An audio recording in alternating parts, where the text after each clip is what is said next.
Friends చూడండి, ఇప్పుడైతే జామాకులు కోసుకుంటున్నాం.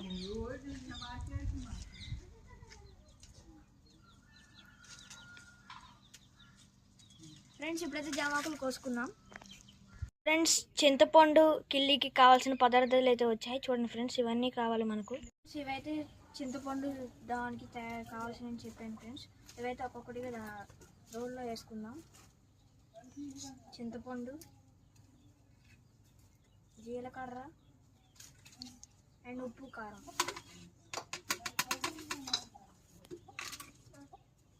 ఇప్పుడైతే వీటిని దంచుకుందాం ఫ్రెండ్స్.